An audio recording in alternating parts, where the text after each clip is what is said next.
the 4 ifs that make life worthwhile. I think I got this when I was in the Carmel Library, Carmel, California, one of my favorite places to study and do a bit of research. And I remember that day when I put this together, the 4 ifs that make life worthwhile. Speaking of preparation, here's what I said. The 4 ifs are, number 1, if you learn. That makes life worthwhile. You've got to learn. You've got to learn what it's all about. You've got to learn what's going on. You learn by trying. You learn by error. You learn by doing it right. You learn by doing it wrong. You learn from other people's experiences. There's all kinds of ways to learn. Never cease your quest for learning. Never stop learning. It makes life worthwhile if you learn. Then I said, the second if that makes life worthwhile is if you try. You've got to do something with what you've learned. See if you can raise a garden. See if you can start a business. See how quickly you can get promoted. See if you can move up in the next income bracket. See how much you can give away and still have plenty left. See how much you can do. Try it. Just try. We're always telling the kids, right? Try it. Try it. Kid says, well, I'm not sure. Say, well, how are we going to know? You got to try. If I put these 2 poles up, put a bar across here 2 feet high, say to the kids, who can jump 2 feet? Someone says, well, I don't know. Say, well, how are we going to know? You just got to back up and take a run at it. Now, what if you knock the bar down? Does that mean you can't jump 2 feet? No. So then what do we say? Try it again. That's what Shoaff said to me. Keep trying. He said there's more than one way up the mountain. Sneak up the back if you have to. Keep trying. Keep trying. So that's the second if that makes life worthwhile. If you try it over, try it again, try it another way, but keep trying. The third if that makes life worthwhile is if you stay. Developing staying power, that's one of the big challenges of life. Some people plant in the spring and leave in the summer.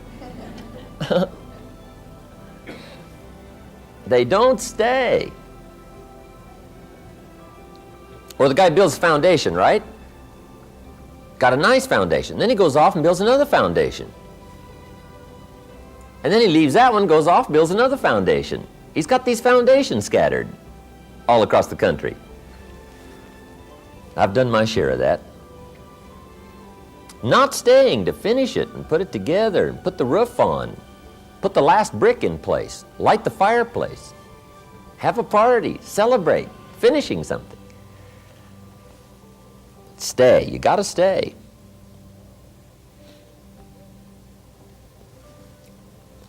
We asked one of my good friends, Jim Cardwell, in Phoenix one time. I said, Jim, what are you good at? He said, starting over. So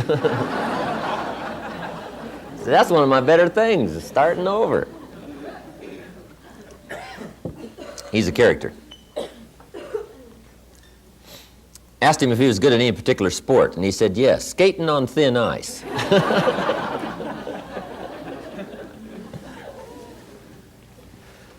Okay. Third if that makes life worthwhile is if you stay. Here's the fourth one. Fourth if that makes life worthwhile is if you care. The incredible capacity for humans to care. But if you care at all, you'll get some results. If you care enough, you'll get incredible results.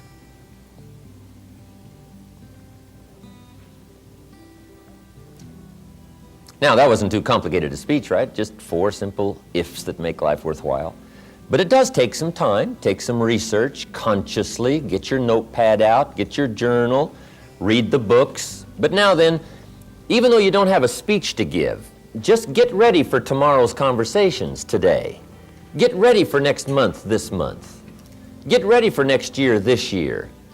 Always be a day ahead and a step ahead and a year ahead in your research and your development, in researching your own feelings and life and what's going on, so that no matter what conversation comes up, what chance to communicate comes up, whether it's a business communication or a personal communication, whether it's social, whatever it is, you'll be more ready for it a few months from now than perhaps you are now, just because you're doing it deliberately and consciously. So that's number one, have something good to say. First step to good communication. Here's the second step. Say it well.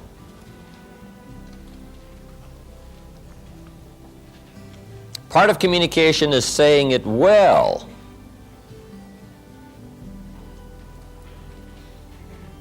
And there are some key points on saying it well. Having a good conversation that gets your point across, but also gets the job done. Saying it well is a matter of repetition, conscious repetition. Some people say it over and over and over, but they don't get any better at it. But conscious participation, repetition, will help you to say it better. See, my first seminars, they were not that good, I'll admit that. But guess what? I did it again with the thought in mind of getting better. I did it again with the thought in mind of getting better. Okay? I practiced it some more. I did it some more. I went over it again. I went over it again. And sure enough, if you do it over and over and over and over consciously with the thought of getting better, guess what? Anybody can get better. People often wonder why I can do the evening seminar, 3.5 hours, most of you have been there, and I don't use any notes. Interesting. Once in a while someone asks me, how can you do 3.5 hours and you don't use any notes? And it's very simple.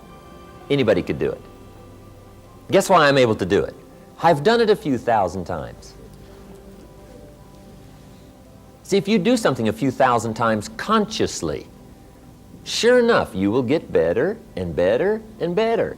So whatever you're doing now in the way of communication, the question to ask is, how long do you want it to take to get good at it? You say, well, I want to get good right away. Then you got to do it over and over and over and over. Repetition helps you to get better. So the second step to good communication is saying it well. Now there's some other points on saying it well. Here they are. One, say it with sincerity. And I don't know any substitute for sincerity.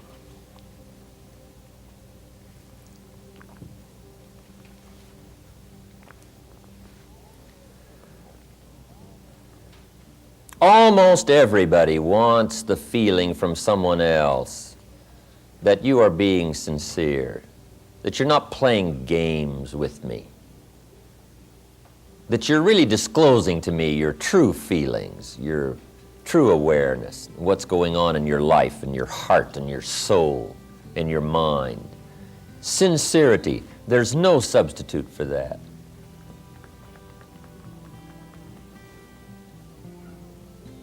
Once in a while, someone asks me, when the seminar's finished, they say, look, Mr. Owen, everybody's gone now, but tell me the truth now. That story you tell about meeting Mr. Schoaf when you were 25 years old, and he hired you, you went to work for him, spent 5 years with him, he taught you the principles, how to turn your life around. He said, now that's just a story, right? That didn't really happen. Isn't that just a story to make all this sound good? Isn't that interesting that somebody would ask me if that was just a story or not, or if it really happened? To be sincere, it's got to be true. You just can't come up with sincerity telling an erroneous story. Now, you might make it sound sincere, but sure enough, someday it'll come back to haunt you. Saying it well is saying it sincerely. Saying it well is saying it accurately. You don't want a lack of credibility to creep into your communication. So you just got to be sincere. Tell the truth. The truth is so powerful, you don't need to dress it up with fiction. Another part of saying it well is saying it with brevity. Don't linger too long on any one point, because I got a good disclosure for you. The human attention span is short. You can't linger too long on any one thing. You've got to move along. So brevity. I used to tell long stories. And I stretched them out so long, people forgot the beginning by the time I got to the end.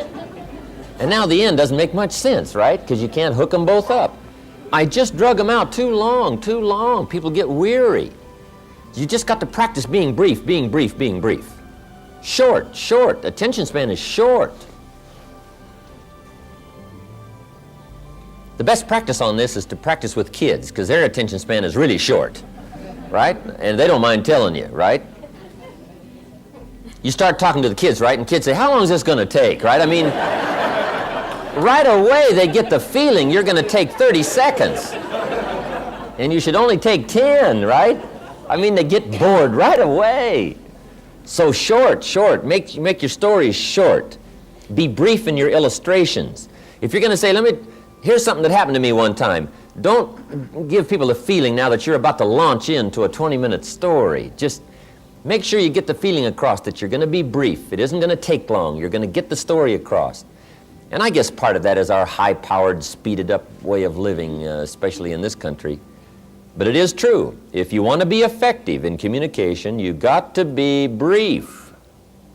On any one point, you can't linger long. And I think I've lingered long enough on that point. Next, saying it well is saying it with style. Now, part of style is your personal style. And this involves a whole lot of things. It can involve gestures. It can involve facial expressions. You talk with your eyes. You know, you speak with your facial expressions as well as with your words. Some people talk more with their hands. That's part of your style. Gestures, all of that. Now here's the key on this, is to develop your own style. However, be a student of style.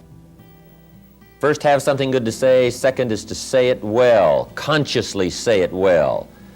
Practice saying it well. Get to where the words come more clearly, more freely. Things you used to stumble over when you talked a year ago, you just correct that. You just correct it and correct it so that now it flows better. Shorten the stories. Used to be long. Now they're shorter. You just do all that consciously, so that you get better and better at it, saying it well. Okay, here's the third step to good communication. And this is so important.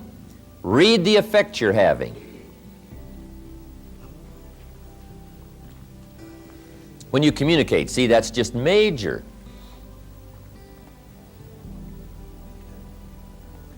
Study your audience, whoever your audience may be. If it's one of your children, you just study what's happening to them while you're talking. Right? Look in their eyes, look in their face. Analyze what's going on between you and whoever you're talking to, another person. Whether it's a business conversation or a social conversation, you've got to be keenly aware of what's happening to whoever you're communicating with. Now, a real challenge is communicating with an audience. We had about 1,200 people the other night in Orange County, right? And I've got to make sure that everybody from down here, down in front, way in the back, how to gather up 1,000 people's attention, right, for the 3.5-hour period. Now, that's a real challenge. I didn't used to be that good at it. In fact, when I first started lecturing, I was hardly aware of my audience. I was so absorbed in my notes and my material, guess what? They could have all got up and left, and I would have never known it. I wouldn't have missed them. I'd have just kept right on talking, right? Because I was so absorbed in the material, I was so absorbed in trying to say it right and do it right, that I was not aware of what was going on with my audience. But you've got to read the effect you're having for a really effective communication. Now, if it's just an informal communication situation, you can just ask the question, do you read me? Right? Does it make sense? Did I say it well? And you'll get this feedback right. So you can actually start checking how you're doing with somebody if it's informal. You can just ask, okay? Now, what you've also got to learn to do is read some of the subtle things that are going on with whoever you're talking to. Because especially humans, especially adults, you know, when we get a little older, we have these tricky ways of of looking like we're interested when we're really not. And if you want to be a good communicator, you just got to pick up some of those signals. Now, part of it you can pick up by what we call body language. Some people just sort of quickly disclose their feelings about whether or not you're effective or it's coming across, and they just sort of relay to you by their, what we call body language. It's kind of a new study. I haven't studied that much about it, but there is a book called How to Read a Person Like a Book. How to Read a Person Like a Book by Nuremberg.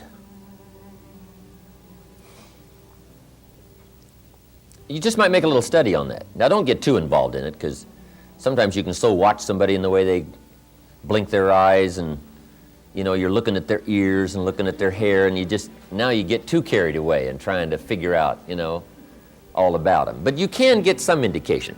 But here's what'll play you good no matter what. It's called just pure common sense. You just look at somebody, you can kind of tell. If somebody just folds their arms and they tuck their head down like this, sure enough, you've probably got some more selling to do. I mean, you've got to pour it on, or maybe you should change the subject, or maybe you should quit, right? You just kind of analyze, you know, what's going on here, right?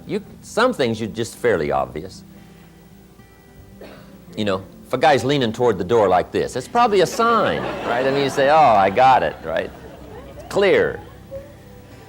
I've got a good word for the common sense approach, and it goes like this. Let the obvious be your best teacher. Whatever you do, don't ignore the obvious. You know, sometimes we say, oh, it couldn't be. Yes, it probably is.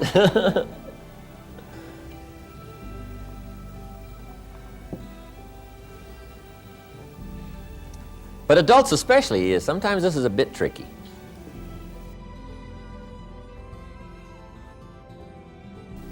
People smile, nod their head like this, and they got you shut off, and you just don't know.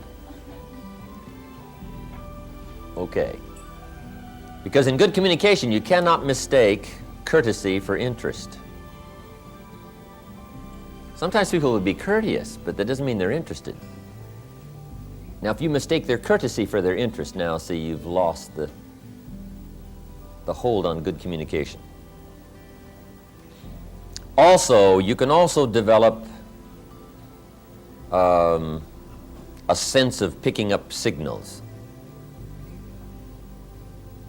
I think the women probably have it over on the men when it comes to this sort of sixth sense of being able to tell, no matter what the situation looks like. Women have this uncanny gift. I guess men can develop it, but women already have it. You know, the antenna is out. I mean, they pick up signals nobody else can pick up. I mean, the men don't have a chance. I think part of it is because until the industrialized society came, women were primarily the protectors. The man was the provider, right? He was gone. He was out there getting the game or whatever, and the woman was the protector. So I think the woman has devised these incredible sensitivities to danger and what's going on, what's happening. They're uncanny. Even the Bible says there's sheep and there's the shepherd, and then there's the wolves. That's what it says. Life is kind of like that, shepherd and sheep and wolves. It says also some wolves are so clever, they've learned to dress up like sheep and talk like sheep, I guess. That's what it says. Some are wolves in what? Sheep's clothes. Now, see, you got to be clever. Huh. The man says, well, looks like a sheep, talks like a sheep. Woman says, ain't no sheep. I mean, take my word for it.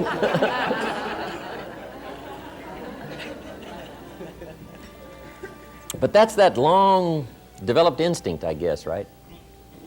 In the middle of the night, she says, wake up, something isn't right out there. He says, right? I mean, he's gone, right? She says, no, something. right? She has this uncanny sense. So that's part of, being able to read is picking up, Mr. Schoaf called it signals. He says we all throw off signals, vibrations. I don't understand all I know about that. But have you heard the expression, a dog can tell whether or not you're afraid of him? I guess that's true. We throw off a certain kind of signal, and animals, right, they just pick it up, they know. And you can't fake them out, right? You can say, I'm not afraid of you. Dog says, who are you kidding, right? I mean, come on. Okay, being able to read. That's so important, reading your audience. How you're doing. Should you speed up? Should you slow down? Should you change the subject? Should you be a little stronger? Just be more aware of whoever you're talking to. Right? Look a little more intently at somebody. Try to pick up what's happening between you and the audience, or the person, or the child, or the business partner. You can't believe how it will affect your ability to communicate if you'll practice this part of picking up what's happening between you and someone else. Now here's number 4. Then we're going to take our first break. The 4th step to good communication is intensity. Strong feelings. Here's what changes the whole effectiveness of good communication. Strong feelings. In affecting other people with words, here's a key breakdown to keep in mind. And it goes like this.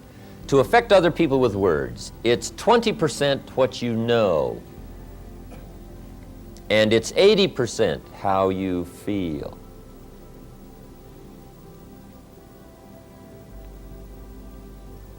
Feelings and emotions changes the whole outcome of communication.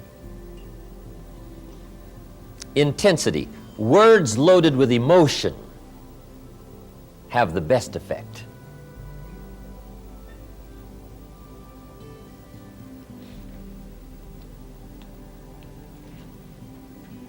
Words might be like a little straight pin, right? When a guy buys a shirt, right? It's got all these little pins in it, right? Where they pinned all together. So you start pulling out all these straight pins.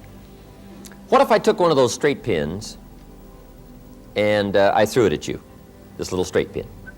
And it reached you, hit you in the face or hit you in the arm, hand somewhere, right? You'd feel it if I threw that little straight pin at you. What if I took that straight pin and wired it to the end of an iron bar about that long, right? And I let you have it with that. See, I could drive that pin right through your heart, right?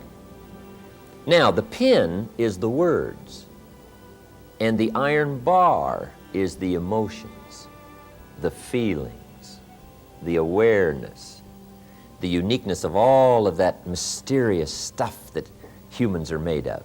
If you will learn to put more of you into what you say, put more feelings, more awareness, more uniqueness, strength of character, conviction, strong feelings, whatever that is, just be more aware of putting more of you into whatever you say. That's that iron bar that drives what you say to the heart, to the mind, and gets the job done. Words loaded with emotion. Now, you must also learn to measure your emotions. Okay? You don't want a major outburst for a minor point. Learn to measure it. Okay? Some conversations or some points may need, right, just a mild blend of emotional feelings. And then another point may need a strong one. But you got to learn to measure that, okay? Not too much for something minor. You don't want to shoot a cannon at a rabbit. Right? It's effective, but you got no more rabbit. So learn to measure your emotions. Now, here's something important. Where does emotion come from? Where do our feelings come from? Here's where they come from. The emotions that can really help in all of your future conversations, communication. It's the blend of all of your experiences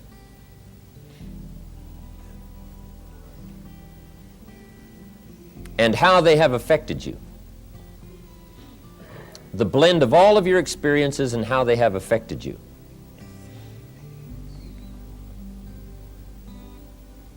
That creates now your emotional content, creates your emotional vitality and worth. So that's part of the getting ready experience on the emotional side. Be aware of your feelings. Be aware of your emotions. And as that experience grows, now when you get ready to talk, you've got the blend of knowledge and the blend of feelings to put into your conversation. And that's what creates the power.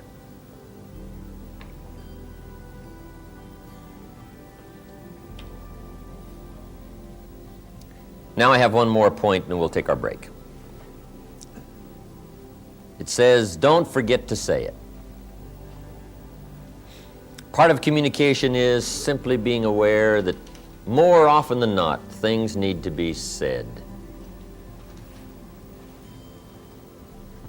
It's pretty easy to take for granted, especially the people that are close around us, that they already know how we feel.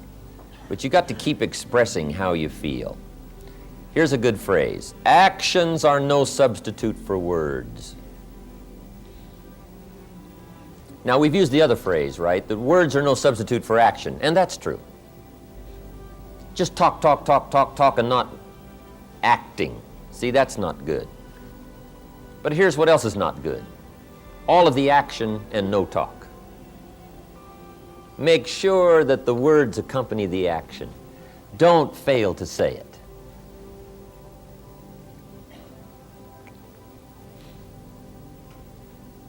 Probably one of the greatest difficulties in married life is this breakdown in communication, not clearing the air often enough, not keeping this open dialogue going constantly. One thing I found out, take nothing for granted. Say, well, surely they understand. Well, just explain it one more time.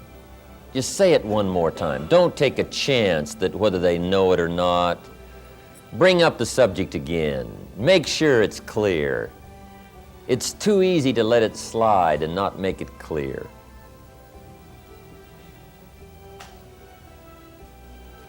Especially the people around you. Say, how often do you have to tell the people that you love them? How often? Answer, often. Often. We all need reassurance. We all need it to be clear and pointed so that we know. There are some things you just don't let go. And there are some actions that will only say certain things they won't say at all.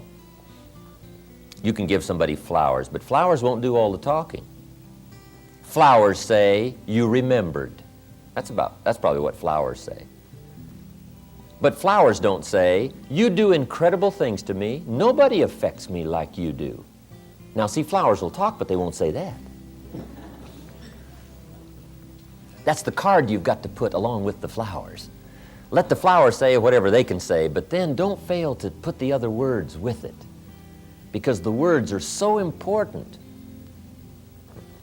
Judy gave me this watch back when I had a birthday in 1972, I believe it was. And it was a neat watch, Le Coultre. If all goes wrong, I can cash the watch in and live for a while, right? I mean, Judy was always doing things like that. Fabulous watch, neat gift for my birthday. But see, better than the watch was what she wrote on the back. I appreciated the watch, but the words were better than the watch. On the back, she had inscribed, "My love for all time. Your Judy, September 1972. See, the watch was neat, but the words. She could have put the words on a Mickey Mouse watch. Pardon me, Walt. I didn't mean to downgrade your mouse. But see, the words were what was really important. So I'm saying, let actions speak, but make sure the actions don't substitute for the words. Make sure you say it. And if you'll make sure you'll say it, you'll get better at it, you'll get the practice, you'll learn to put more feelings in it, you'll learn to say it well, say it better. And this whole process of communication for you, if you don't treat any of it casually, will start to grow. And you will be even startled in the next few weeks, the next few months, at what happens as a result of your future conversations if you become more aware of these things that we have just talked about. Sensitivity, fascination, interest, working knowledge, having something good to say, saying it well, reading the effect you're having, and the intensity of strong feelings. Okay, our next subject under communication is how to make a presentation.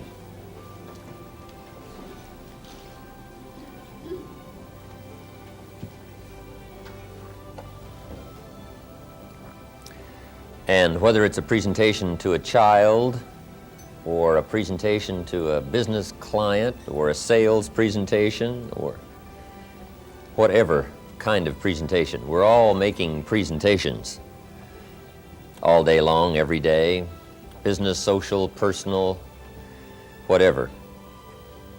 I have 4 parts to the presentation for you to consider.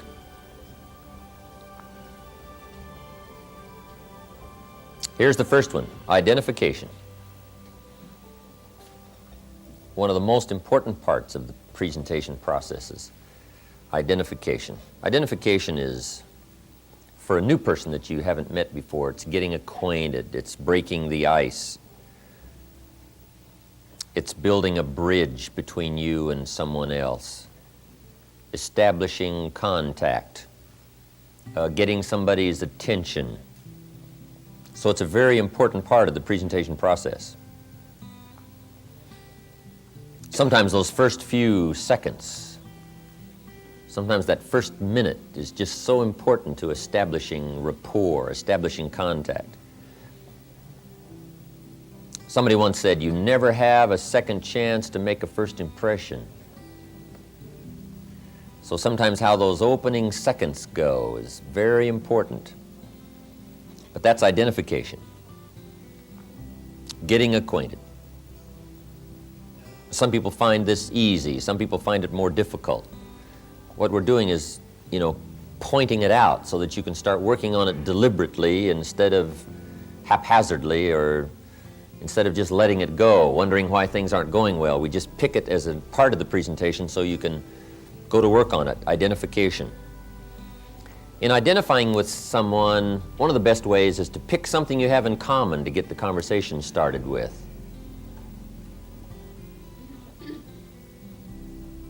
Somebody mentioned during the break they attended this leadership seminar up at the ranch.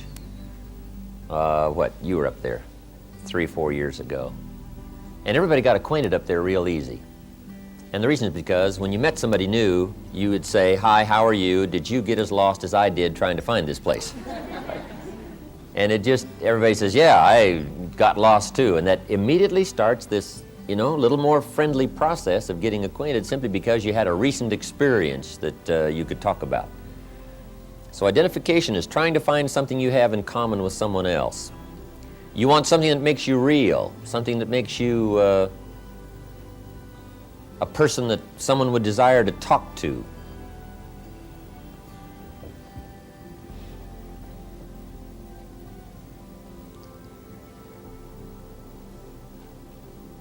In the identification process, we use this little mental phrase. We want somebody to say, me too. Say, well, here's what happened to me. Somebody says, well, me too. I got lost. They say, well, me too. Here's how I felt. Someone says, I understand how that feels. Me too. Here's a reaction you don't want. The reaction called, so what?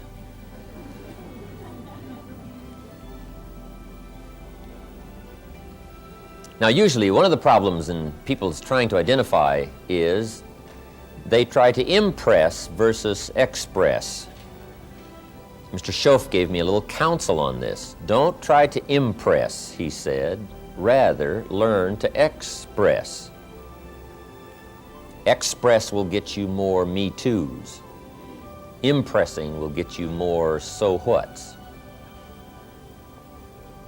See, so what puts up the barrier instead of building a bridge. It blocks this flow of communication.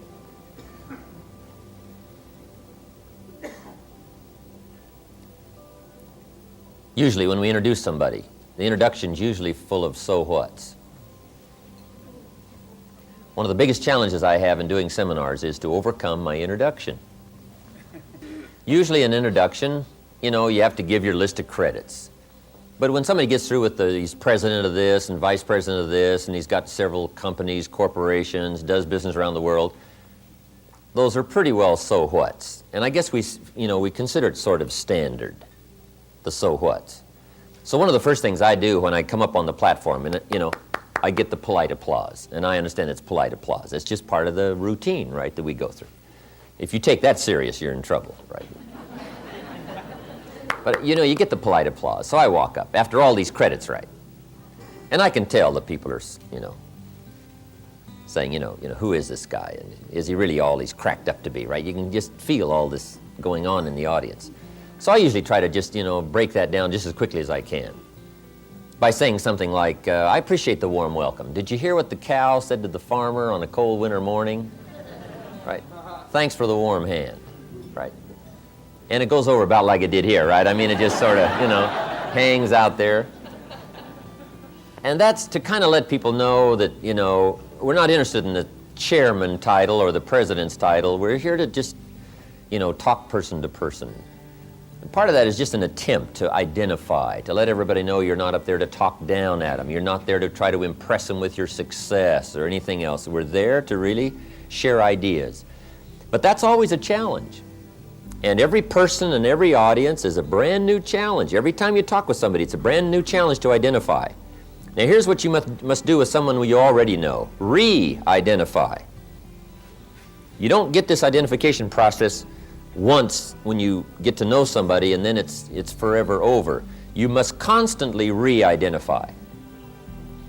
No matter how long you've known somebody, they still want to know what are you feeling and what's going on with you and what are you thinking, and right? Everybody wants to know that, even if we've been around somebody for a long time. When you meet somebody, that's why we use those expressions. If we've known somebody for years, if we see them again, we say, how are you and how are you doing? That's to get this thing going, this identification process going between us and someone else. Now, in the identification process, make sure if you tell little stories about yourself in identifying, make sure that they're accurate stories. Part of my identification I sprinkle throughout the whole evening seminar.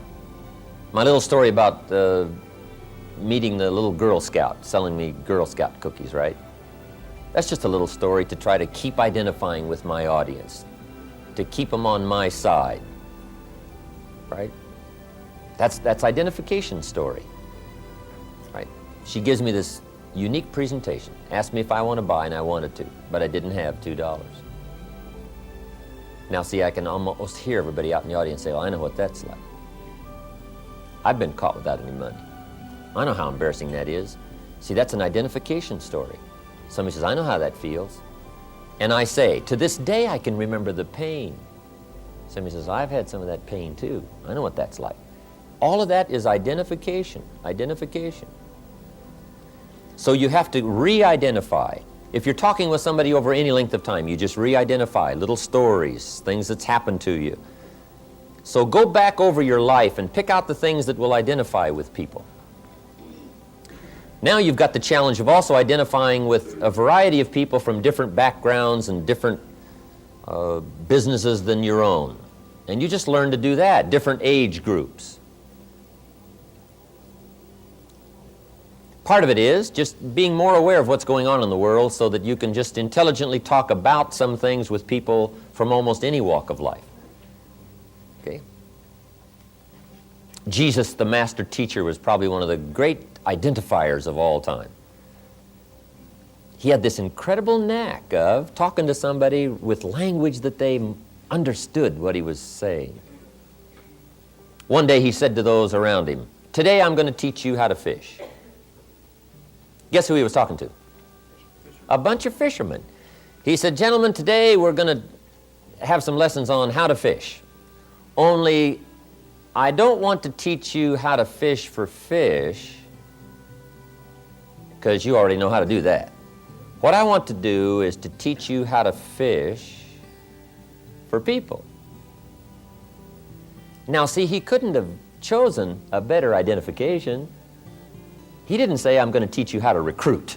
I mean, what do they know from recruiting? No. He said, "I'm going to teach you how to fish." Now, when you're talking to fishermen, that's clever, right? You don't say recruit when you're talking to fishermen. You say fish. See, that's incredible. You just learn when you talk fishermen, talk a little fish talk, right? If you talk to lawyers, just talk a little lawyer talk. I mean, you just learn how, right? Go sit in the courtroom and, learn a little lawyer talk if you're going to talk to lawyers. Or get in trouble and go to court, right? And sit on the witness stand and whatever.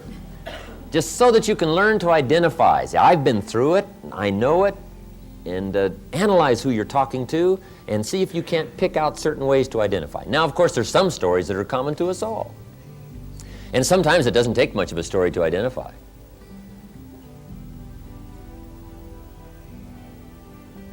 Here's a good one. How to identify with kids. Let me give you some keys. First, read all their books. One of the best ways to identify with kids is read all their books.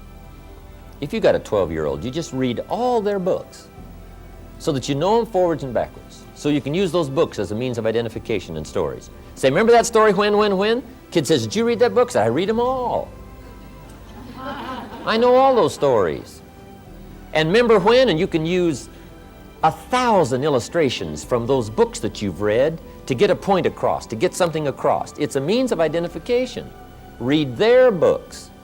Then when you get ready to talk, you got something in common. They've read the book, you've read the book. And it's loaded probably with illustrations and points and ideas and human life stories of disappointment and success and failure, all of that. The way to identify is find out what someone else is interested in, find out who they are, how old they are, what they do, what's going on, and see if in your reservoir of experience and awareness you can't find something that will identify and cause this person to say, "Me too, I understand that," and you've got them coming your way. Then also a way to identify with kids is to remember when you were a kid. See, I don't have any problem talking to 12-year-olds because I remember every day about being 12. I remember all those experiences in detail. The highs, the lows, the exciting times, the desperate times. When I thought the world was coming to an end, and when I was riding on top. I remember all those feelings at 12. Did you ever get chosen last? That ever happen to you? They're choosing up sides, right? So I'll take you, I'll take you, I'll take you, I'll take you, and you're standing there like this.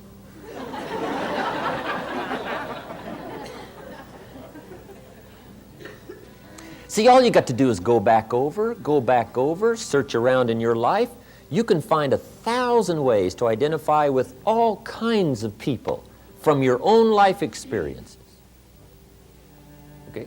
You don't have to go anywhere else except to your own life to come up with all kinds of ways to identify with anybody. But here's what you got to do. You got to do it consciously. Consciously, deliberately. What can I pick? What can I think of that will help this conversation, that will get my idea across? Who am I talking to? Oh, yes, here's what I'll use. Right? Your mind just, like a computer, starts picking up all these things. This is why it's so important to keep a journal. And when you think of a life experience and say, oh, I could use that life experience in a variety of ways. You put that life experience in your journal, you go over it, you think about it. Then when you get ready to talk, it's instant recall. You'll remember it. And you can't believe what you can do with people from all walks of life, business, social, personal. If you will learn the identification process, do it deliberately, Pick out things that you have in common, feelings you have in common with everybody. Okay? Identification. And then pick up stories from all kinds of life situations that are similar to yours. Somebody had a feeling of disappointment. You say, I know what that's like, but I'm going to use that story to illustrate disappointment. Just be aware, the movies you attend and the books you read and the stories you hear. Be a gatherer of life's experiences so that you can use them all for points of reference and points of identification. When a teenager watches the movie Gone with the Wind, they see one kind of movie. When you're in your 20s and 30s and you see Gone with the Wind, you see a different kind of movie. Right? When you get along into your 40s, 50s, sure enough, it's a different kind of movie, because now you're reading between the lines. Now you're sensing what the real tragedy was, what the complications of life were. It's altogether different at 40 than it is at 14. Same movie, only now you're seeing it. You're picking up all the different parts of the story and the feelings of the story. It's getting to you. But that's part of the identification process. Just be more aware of what you see and what you read and what's happening to you, so that you say, oh, there's something I could use, there's something I could use. I'll use that. The next time I talk to people like this, I'll tell them this, I'll tell them this, I'll use this story. That's part of the identification process, building this bridge.